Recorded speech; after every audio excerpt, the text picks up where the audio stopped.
presence is still there.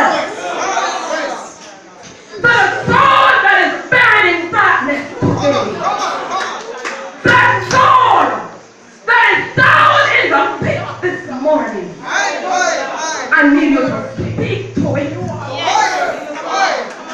say, I have somebody with me.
You can say, on Christ the solid rock I stand.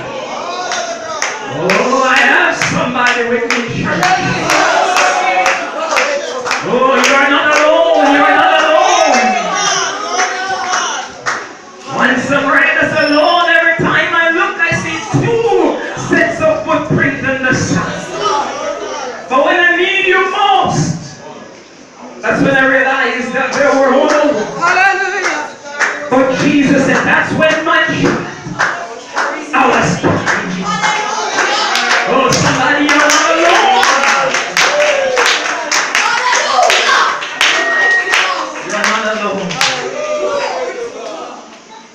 Remain standing, let us pray. Thank God that He's still God. While you're turning, let me take the time out to honor the triune God. Who through Him I live, through Him I move, through Him and by Him I've got my very being. And indeed, He is the bishop and the good shepherd of my soul. Every breath that I breathe, I owe it to Him. Every time I move and I realize that I can step, I move it, I owe it to Him. And let me honor our overseer, Reverend Peter Dixon, along with First Lady Dixon, Minister Ingram, Deacon Ingram, all our officers, the men executive, our evangelists, our deacons, exalters, our visiting friends, and all God's wonderful people. I greet you in the awesome and exalted name of Jesus Christ, our Lord and Savior. And the reading from the book of St. Luke, chapter 23 and verse 13. I'm quite aware and knowledgeable of the fact that it's not the Passover season or the Easter season as we call it. Nonetheless, let's hear what God is saying to us. And Pilate, when he had called together the chief priests and the rulers and the people, said unto them, Ye have brought this man unto me as one that pervert the people, and behold, I have examined him before you, and have found no fault in this man.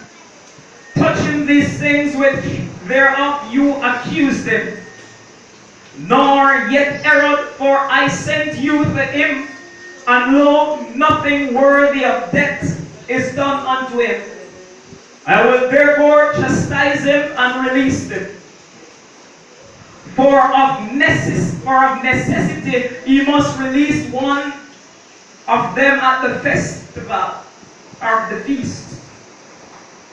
And they cried out all at once, saying, Away with him, and release unto us Barabbas, who for certain sedition made in the city, and for murder was cast into prison.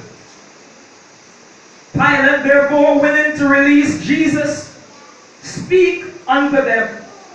But they cried, saying, Crucify him, crucify him. And he said unto them the third time, Why, what evil hath he done? I have found no cause of death in him. I will therefore chastise him and let him go. And they were instant with loud voices, requiring that he might be crucified. And the voice of them and of the chief priests prevailed. And Pilate gave sentence that it should be as they required. And he released unto them him that for sedition and murder was cast into prison, whom they had desired. But he delivered Jesus to their will. May God minister to us through his words today. You may be seated in the presence of the Lord. Amen. I thank God that his Spirit is with us. Therefore, I'm believing God that preaching will be easy. And I'm believing God that there will be a word for somebody. And my theme to us this afternoon is confronted spiritual sedition. And God has ministered this theme to me in such a way that I'm trusting God that I will be able to minister it to you just as he did it to me.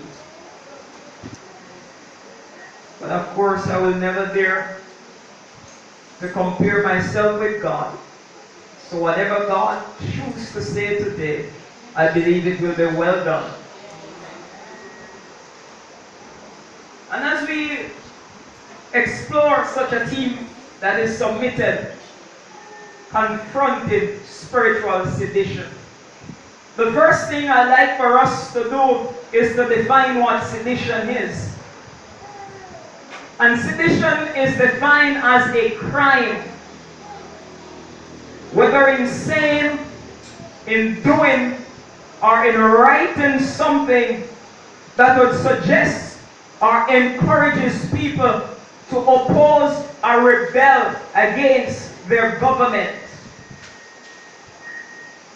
And that is the literal meaning of sedition. But if I'm going to define spiritual sedition, this is what I like to define it as. Spiritual sedition would pretty much be defined as encouraging the body of Christ to oppose the teaching and the principle and the doctrine of Jesus Christ.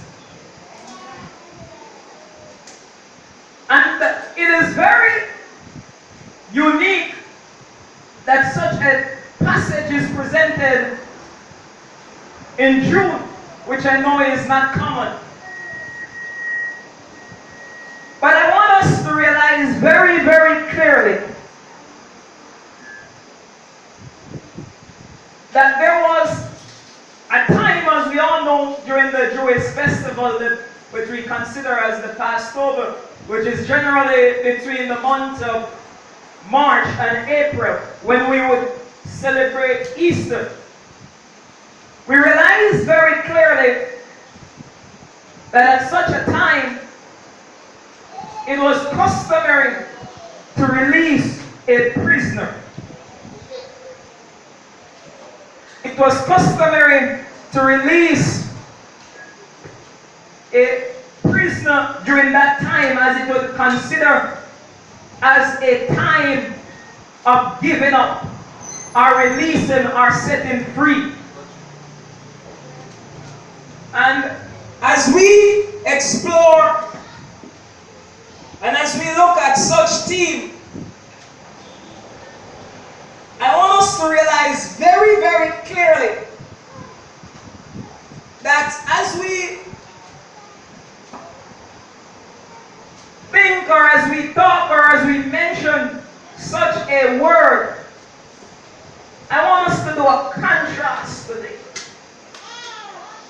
And the contrast is Barabbas was in prison. Barabbas was charged for the crime of insurrection or sedition and also murder. Therefore, he was rightfully at the place where he belongs, behind bars, because he opposed the Roman teaching, and in such a riot and opposition, murder was also done. People were killed. Just as we may have riots in our country, and we know that riot is not pretty. One of the worst was the gas riot, where roads were blocked, and we understand places were lit. And that was one of the worst we may have had in my recollection. But nonetheless, Tivoli, yes, there was an insurgent in which the security forces were barricaded and were prevented from enter. And after the entrance, we knew that over 70 persons were killed. Therefore, they stood and they seek to defend their area leader. It's the very same thing. We have one by the name of Barabbas that stood to oppose the Roman government at the time. And in such clashes and in such opposition, lives were taken. And this man was in prison. But at the Jewish festival, or the Jewish feast, or the Passover, we realize that Jesus Christ, he was tried. And in his trial, which was an unfair trial, because we know that it's customary that you do not have night courts. So they tried him at night, and they tried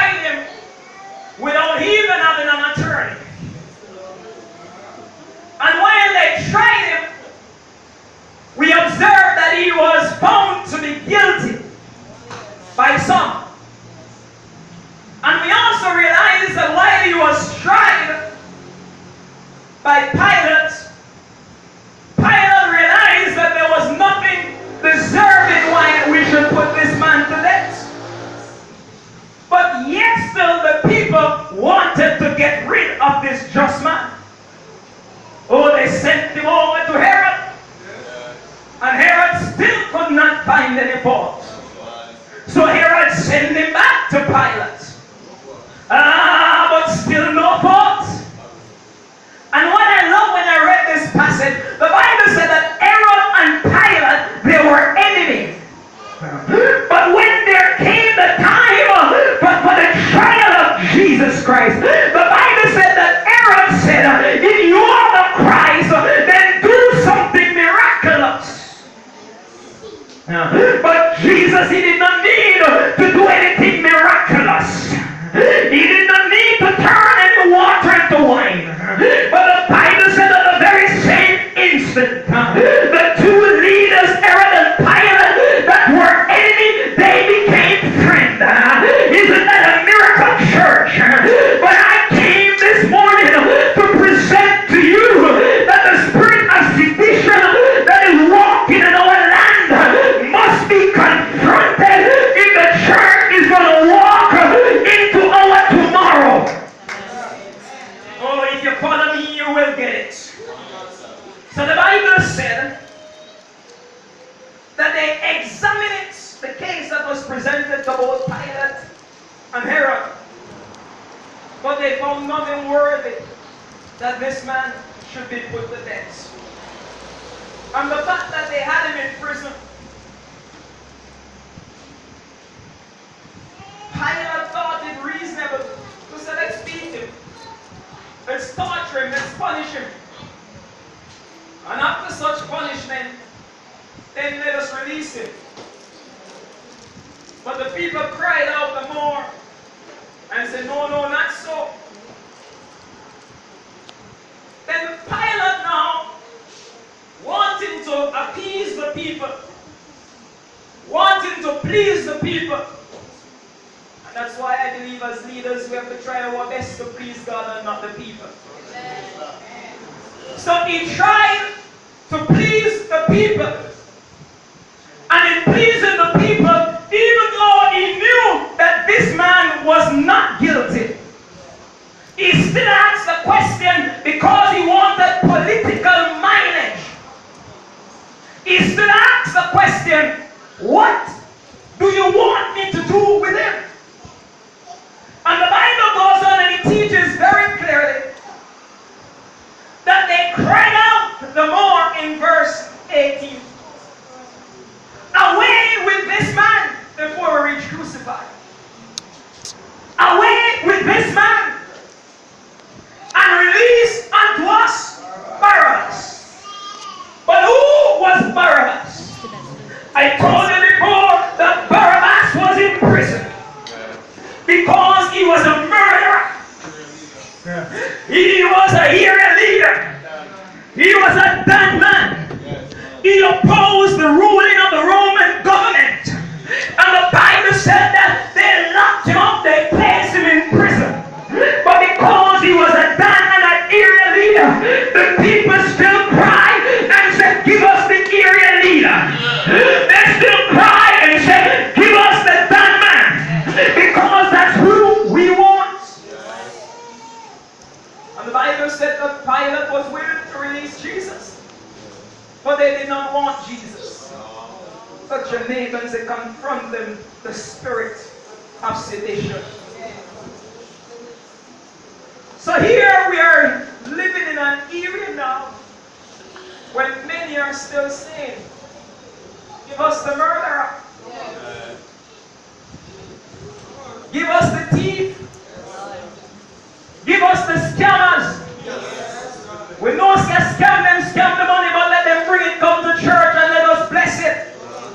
But under God, I'm saying if we know, we should refute and refuse it.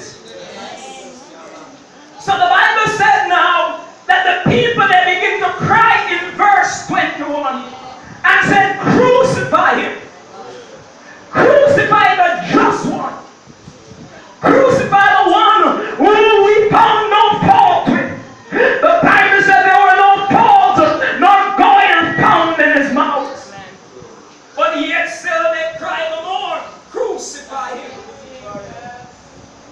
Bible said that it came to the very third time that Pilate had to say, "What evil hath this man done? I found no cause to put him to death. I will therefore torture him and let him go." But the people there unite and they cried with one voice, and they said, "Give us to him, let us, that he might be crucified." And the Bible said the voice of the chief priest it prevailed. And Pilate gave sentence that it should be as they required. And my focus, verse 25. And he released unto them Barabbas, him that was found, and he that was held, and he that was in prison for sedition, and he was in prison for murder. And the Bible said, "This is whom they desired. Therefore he delivered Jesus to be crucified." And why am I saying to us this morning that we need to confront the spirit of sedition? Is because we're living in a time when many are still crying out and they're still saying, "Give us lewdness." They're still saying, "Give us murdering."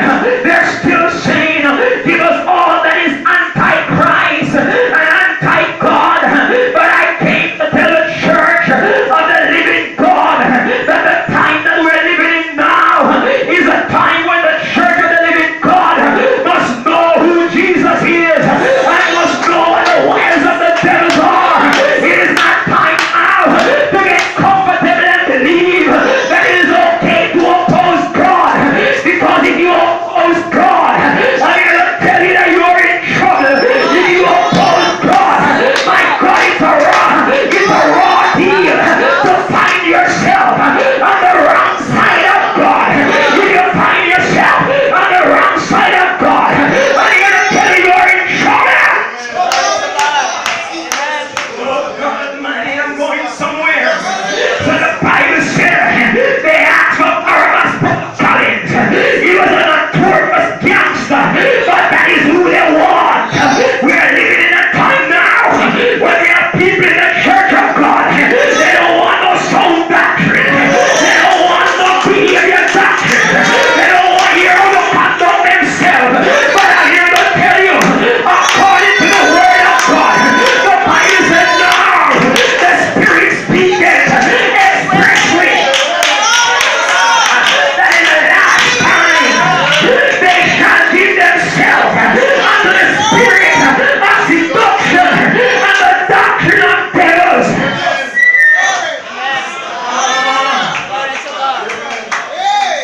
We're living in that time when you have people that even though they say they are Christians, they still don't believe in the power of God.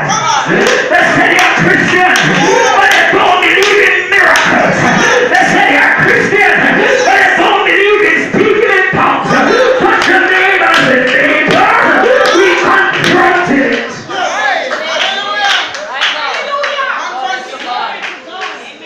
Oh, come to me a Christian and don't believe in the healing power. Oh, comes there a Christian and we say speaking in tongues is demonic. Oh, comes we a Christian and we no longer believe in the gift of discernment and the power of revelation. Oh, comes we a Christian and we feel that somebody talk to us under God. I hear them hear something. Not the name as a neighbor. We killing every seductive spirit today.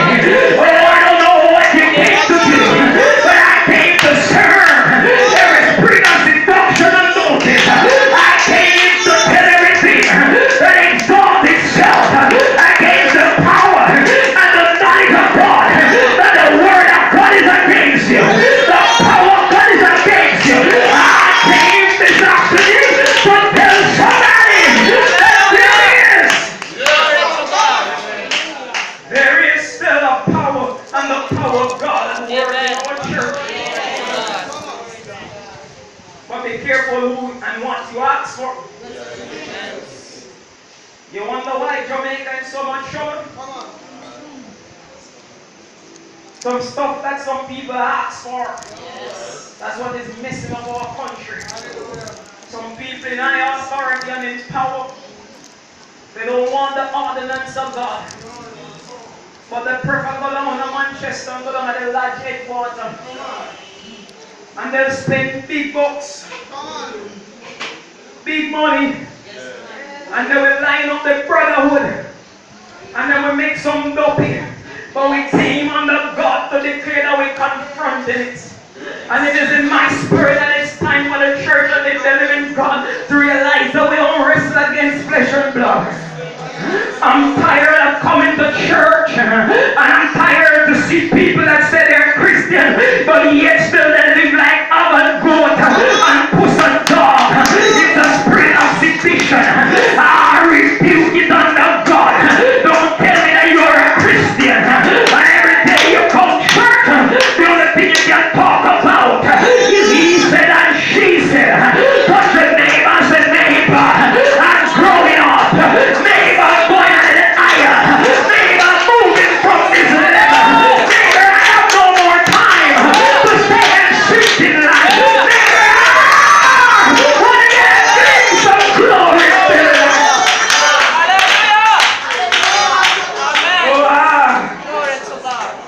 I don't have time anymore, overseer, for the pettiness and for the foolishness. You gotta come to learn that it's time to go home. It is time to get ready because Jesus is coming again. And it may be any time now. I gotta feel a bubbling in my belly. I'm gonna preach God in this place. So the Bible said that they were in the insurrection. One by the name of Barabbas. Touch your neighbor and say, Barabbas is under my foot today. You ain't talking to your neighbor. You need to stomp your foot and say, every murderous demon, you're under my foot. Every man is in demons, you're under my foot. Every grudgeful and bad mind devil, you're under my foot. I don't know what you came for today, but I came to tell you that the Bible declares clearly in the book of Revelation, chapter 2 and verse 20, when God spoke to the church in Thyatira, the Bible declared that there was a woman by the name of Jezebel. She was in the church of the living God. She was teaching. She was preaching. But the Bible said she had a seducing spirit because they believed it was okay to be a homosexual. Glory to God. They thought it was okay Come on. to be a prostitute. Hallelujah. They thought it was okay to be a fornicator. They thought it was okay to be an adulterer. Not your neighbor said that's what the spirit of sedition does.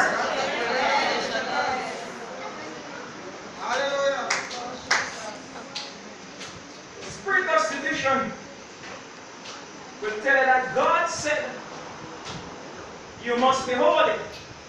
The spirit of sedition will say, Sister Lamaya, you don't need to be holy. The Spirit of God, through the Spirit of the whole of God Almighty, will say, listen, this is how you want to walk and live your life. This is how you want to dress. The spirit of sedition will say no. As the Bible said, the woman of God must adorn herself in modesty alone. The spirit of sedition will tell you you can dress anyhow. The spirit of sedition will tell you rent your hearts and not your garment. But you see, when we identify how the spirit of sedition operates, we will be able to mend our relationship with God and to correct each other. So anybody else say we're meaning on church? A spirit of sedition. I knew I'd tell you this already. That I will not be surprised, thank you, Deacon, that if some Sunday you hear them have underwearless Sunday, and brassierless Sunday, and sleepless Sunday, and sockless Sunday, and shirtless Sunday. Because the spirit of sedition will want to teach us something that is anti-God.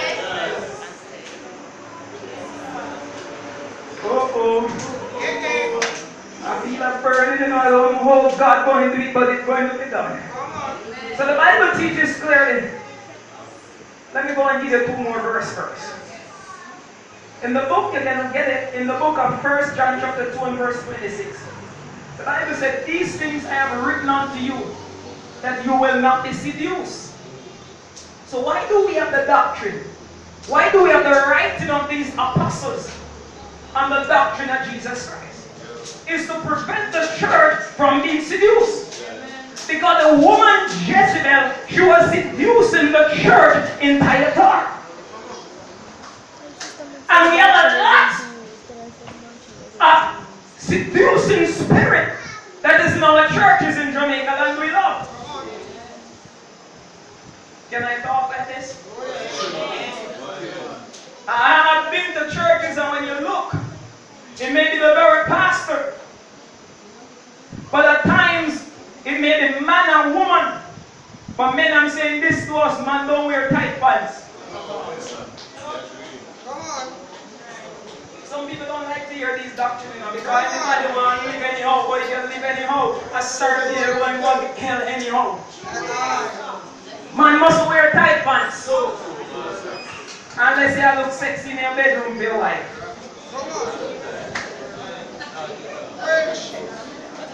Christian don't have to wear mini.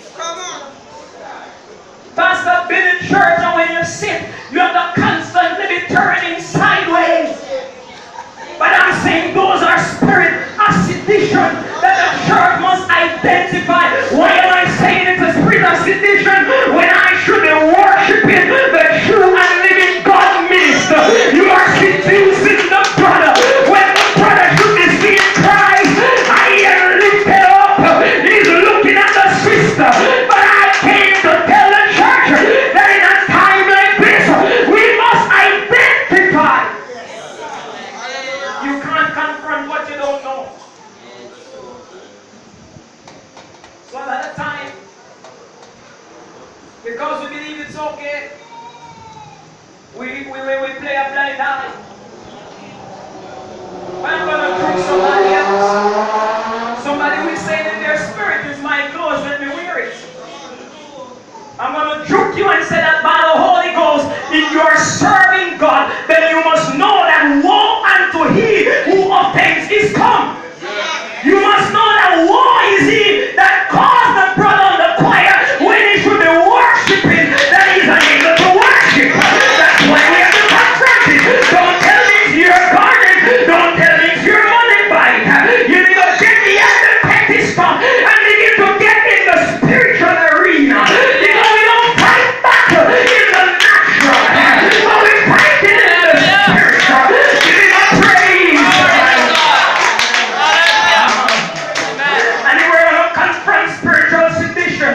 We're going to get to the book of Joshua chapter 1. The Bible said this book of law shall not depart out of thy mouth. The Bible said, but thou shalt meditate therein day and night, that thou mayest observe to do all that is written therein. Because it is only then that all ways will be prosperous, and it's only then we will have good success. I came to tell some of you, the reason why you're not being successful is because you have forgotten the law of God. Get back to the law. Get back to thus saith the Lord. Get back to where you hear from God. Get back to the place where you say, I will bless the Lord at all times. And his praise shall continually be in my mouth. Get back to the place where we will say, I will magnify the Lord. Our covenant is magnify the Lord. Let us bless his holy name together. But your neighbor and say, get back to basic. Left the petty stuff. So I'm a key for somebody. You've been toiling, you've been working, and you're wondering, why is it that my ways are not prosperous? Get back to Joshua 1 and verse 8. Get back, get back. Somebody say, get back to basic. In the book of Deuteronomy 6 and verse 4. The Bible says, "Hear, O Israel, the Lord is one God, and thou shalt love the Lord with all thy heart, with all thy soul, and with all thy might." And I want you to get this and get it straight. That when you begin to love the Lord from the depths of your heart, when you begin to love the Lord with all your very being, it doesn't matter who comes to you with a different gospel. You can refute it. You can rebuke it. You can come against it because you know who you are and you know who you belong to. Church of the living God, I want to go with you to the book of Daniel chapter 6 and verse 10. You see, I want you to follow me today, my brothers, sisters. I want you to follow me today because today we're going to expose the plan of the devil and we're going to move to a newer dimension. Tell yourself, newer dimension. In the book of Daniel chapter 6, the Bible declares, I want to teach you about the spirit of sedition. In the book of Daniel chapter 6, the Bible declares that in Babylon the king, he chose 3 presidents, of whom Daniel was chief. He also had 120 princes. The Bible declares that they sought to find an occasion against Daniel because an excellent spirit dwells in him. Can I teach you something, church? Whenever the Spirit of God dwells in you, you're going to have some church people that want to see you go under. Whenever the Spirit of God dwells in you, you're going to have some co-worker that do not want you to get the promotion or the pay increase. You're going to have some people that they can't wait till you die. So the Bible said now that because of the excellent spirit that was in Daniel, the Bible said whatever he do, it was prosperous. But there came a time when his bad mind co-worker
Touch your neighbor. Say, neighbor, I might not smell so good enough, but God is not true with me.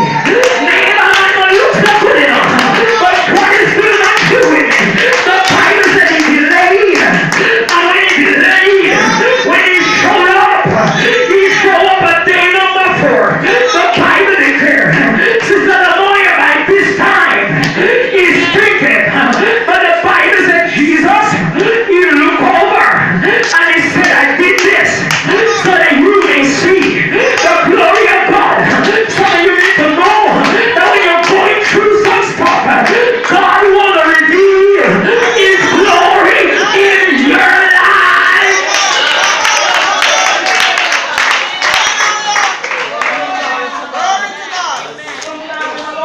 Hallelujah. When you go through it, God will fix you up. The Bible said to make gold, the miners have to go up to 100 miles beneath the earth's surface, and the miners have to leave. Sometimes some of them will die in the mine, but that does not stop the miners because they're searching for gold. Look at your neighbor and say, you give up too easy. Know that if I die now, I'm covered with insurance. So my wife and my people, them going rich. So you don't understand.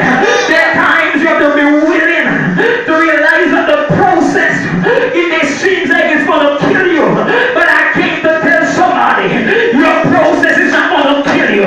So don't let the devil seduce you. Can I go in a little more and teach you about the experience? So the Bible says when they dig, they will find some black ugly thing look like stones. And they have to test these to see whether they are golds or they are just some ordinary rock. And the Bible and the teacher will go on to tell us that when the miners, when they find these gold, they will bring them to the surface. And they will have to put these golds through several processes. These stones. The first process is to get off the impurity. And when they burn off the impurity, we boil water at 100 degrees Celsius. But the Bible said, the teaching rather, will tell us that whenever these stones go through that bath of purification, it is up to 1200 degrees Celsius. That's 12 times hotter than boiling water. And it goes on to say when the gold goes through that and they thought it was gold, they now get rid of the impurity. They now have to smelt the gold so that the gold will become liquid. If you have a gold ring, I want you to drop it in the pot and tell me if it is melted. So that I can assure you it will not be smelted. You won't get liquid from that gold. But it goes through the process. Why am I saying this? I'm saying this to tell somebody that at times in your life, the devil will try to seduce you. But you must let the devil know that I'm a pure gold. It does not matter the pressure that you bring on. I just cannot be changed from a pure gold. It doesn't matter the amount of heat you heat me. I'm still gold. Yes, I may melt every now and then. Yes, I may thaw every now and then. But I'm still gold. You may try to knock me down every now and then. But I'm still gold. I'm still a precious gem in the hands of Almighty God. Give him a praise, somebody.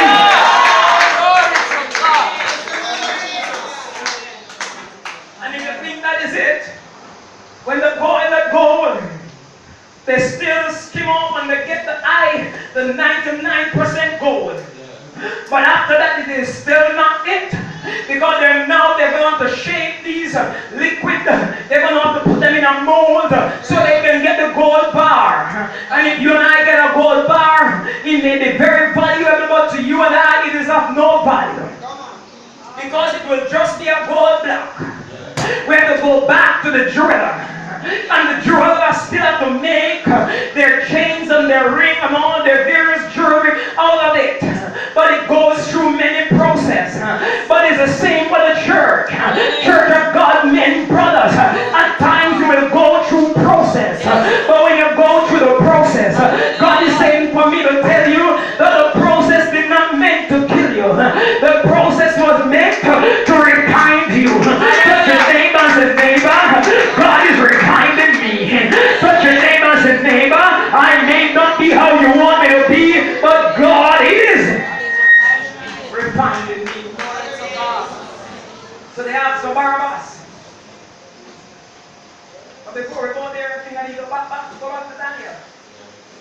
in Daniel 6 and Daniel 10, it is very clear that they wanted to get rid of Daniel. Touch your neighbor and say, neighbor, or rebuild your altar. Some of you think you have problems, you talk about me can't even pray. Talk to your neighbor and say, we have problems, you better go pray. I talk about training when the amount of problems me and me can't pray. When sorrow arises, down on my knees, I talk it over with Jesus. Down on my knees, I promise him and I tell him that I will serve him. I said, down on my knees, church. Some of you get too lazy. Yes. Stone me now. So the Bible said they found an occasion minister against Daniel concerning his God. I told you some time ago that we have some people that they are finding occasion against the church of the living God. But you better get ready to know that when they find occasion to tell you that you can't have church beyond 8 o'clock, you better get ready because for me to live is Christ.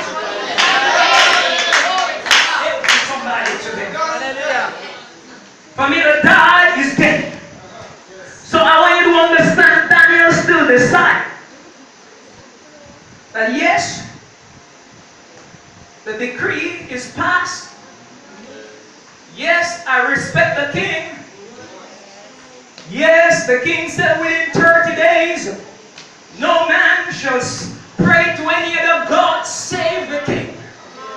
The Bible said that Daniel, he went as he often do, 3 times a day. Touch your neighbor and say, neighbor, you need to have discipline. I want to talk to some of you. You don't have no discipline. Some of you don't even pray when you get up on morning time. But knock your neighbor and say, prayer bells are heavy on sweetly there. You know some of you talk to somebody in here. Knock your neighbor and say, you get up on morning time, pray. You don't know why some of us live and we say we are Christian. I tell you, I'm going to give birth. Daniel, he declared that as he did before the decree was passed, he still prayed 3 times a day. The opposer, they looked and they saw Daniel at his window praying. Glory to God. They run back to the king and they remind the king of the law. And the king could not believe that it was his beloved Daniel. But yet still, because the decree was passed, the decree, the king and Daniel thrown in the lion's den. I came to tell somebody, they may not want you to pray at your workplace anymore. They may not want devotion in the schools anymore. But I came to tell the blood wash that when you know who your God is, you will pray whenever you get the opportunity. That's why Paul said, man ought to always pray and faint not. Some of you get too casual. Yes. That's too much casual Christian. That's why they might think about legalizing and decriminalizing prostitution. You're too casual. Yes, sir. When you go to your workplace, you need to pray. When I tell you to go pray in the boss space if you know the boss don't want you to pray. But when you're going in the bathroom, drive a prayer. When you're going in your dig or your desk, drive a prayer. Because some people believe they have their show to pray. But I'm telling the church that the spirit of sedition that is roaming our land, if we're not careful, church will be soon restricted unto the amount of hours you can praise God.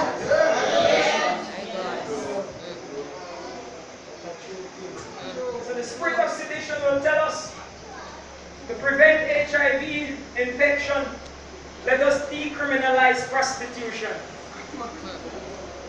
Oh, you don't know that's what the minister's thinking about? To prevent sexual transmission amongst our youngsters, let's give our 16-year-old condom. We're confronted. Church and living God, they have some stuff to confront. We're not supposed to see my 16-year-old sister walk up and down with condom. And my 16-year-old son walk up and down with condom. We're confronted. And you want to ask me how you confront it? Bring your body under subjection. Paul said, I bear in my body the mark of Jesus Christ. When you have in your body the mark of Jesus, problems will come, the flesh will come. But when the flesh rises up, you have to say, down on my knees.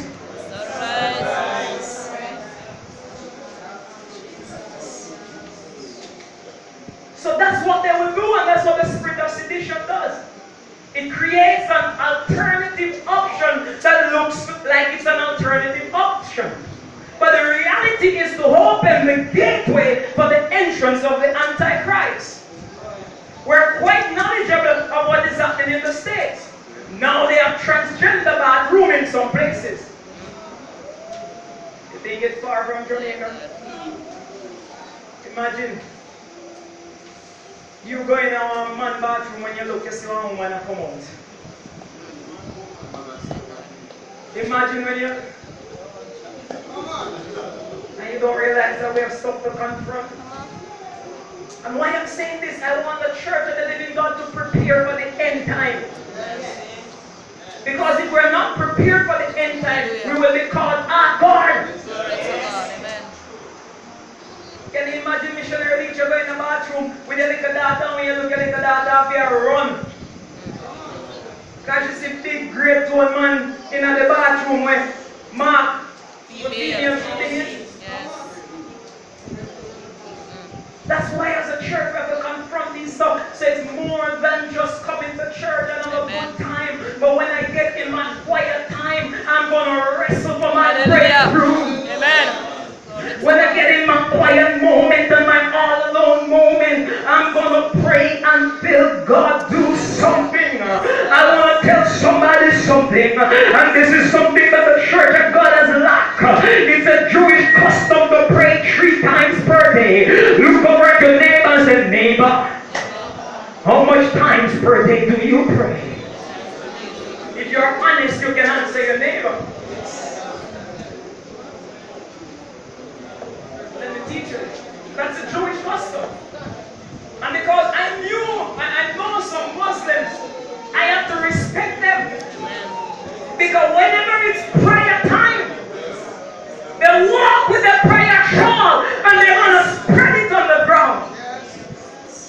And they take off their shoes and they wash their hands and they will wash their feet for some of them and they're going to pray to their Allah. Touch your neighbor and say, twin discipline. Spend time and cuss out and war out each other before you can kneel down and pray.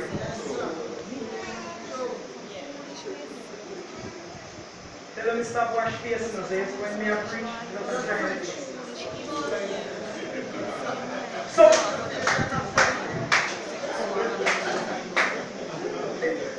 they pray because they understand their roots.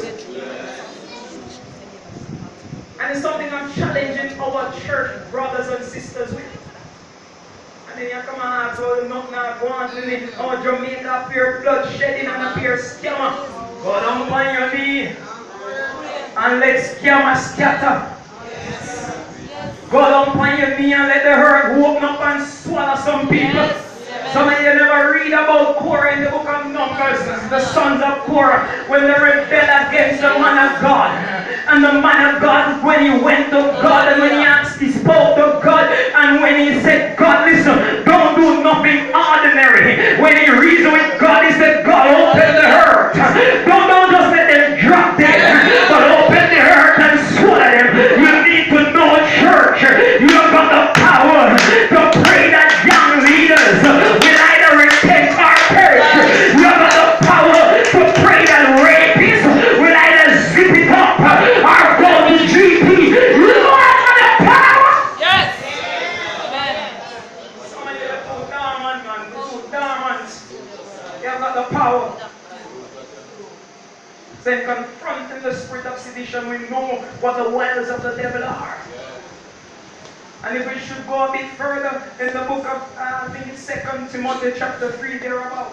The Bible said in the last days perilous times will come. For men will be lovers of themselves. Men will become lovers of pleasure. Men will become heavy, high-minded. Men will become boasters. Men will no longer want anything that is godly. And I think verse 5 goes on and said that they will have a form of godliness, but they will deny the power thereof. If ever a time we see denial of the power of God is now. Everything somebody see, they're wondering if God is in it. You see, I went to my bed overseer, and while I was in my bed, I lied down, and I saw some stuff happening, and the Spirit of God could wrestle with my spirit and could manifest to me that we are living in a time when we have many Christians that are still asking the question, is God really real? How many are in here today asking that question? Is God really real? But today I can say that yes, He is real. Oh, touch your neighbor and say, I know. I said, my doubts. And I know it's real. When I should have died, it was only God's mercy that says no. When I should have gone under, it was only God's mercy that said, you shall not go under my child. When I should have lost my mind, it's only God's mercy that said, no, I ain't gonna let you go. When I should have backslid and give up on God, it's only God's mercy that said, my child, I love you. Whenever I ask you.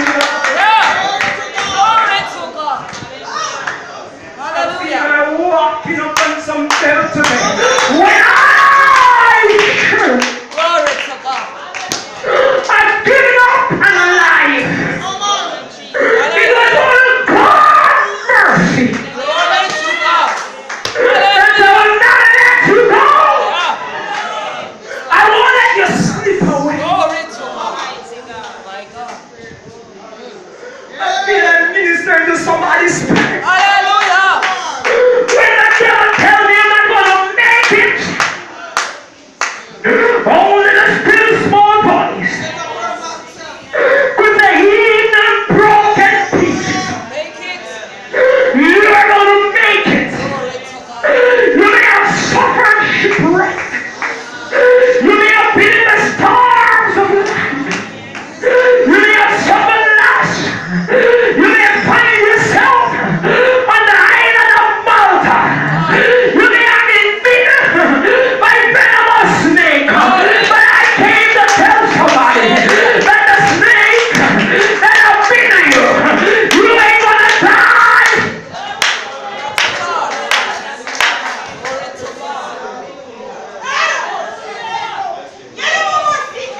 I said the snake might be poisonous, but I'm gonna shake it off. I'm shaking it off. There's some stuff that might be pulling you back, but tell yourself, I'm going forward.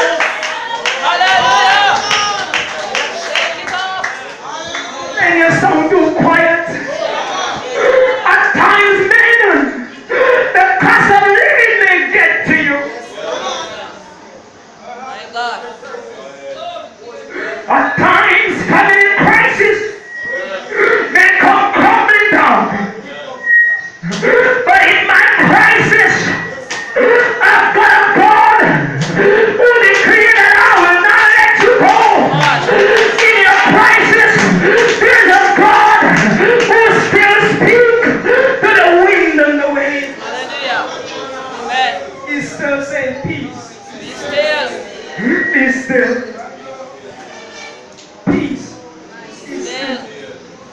the Psalm 19. And verse 4, the Bible said, the law of the Lord is perfect, converting the soul. The Hallelujah. testimony of the Lord, they are sure, making wise the simple. The statutes of the Lord, they are right, rejoicing. The heart of the commandment of the Lord is pure. They're enlightening to the highest. Hallelujah. Touch your neighbor and say, neighbor, oh, how I love thy law. I meditate upon them day and night. I wish somebody would let the devil know that you may try to trick me, but you just can't trick me. Oh, glory to God. I wish somebody would get back as Daniel and still say, I'm going to pray. Even though the devil will not want me to pray. Amen. The circumstances that I'm going through would not want me to pray. But I'm still going to pray. Amen. There was a time when in the book of Acts chapter 5, when Paul was brought to prison. But the angel of the Lord brought deliverance to Paul. And it was all because he was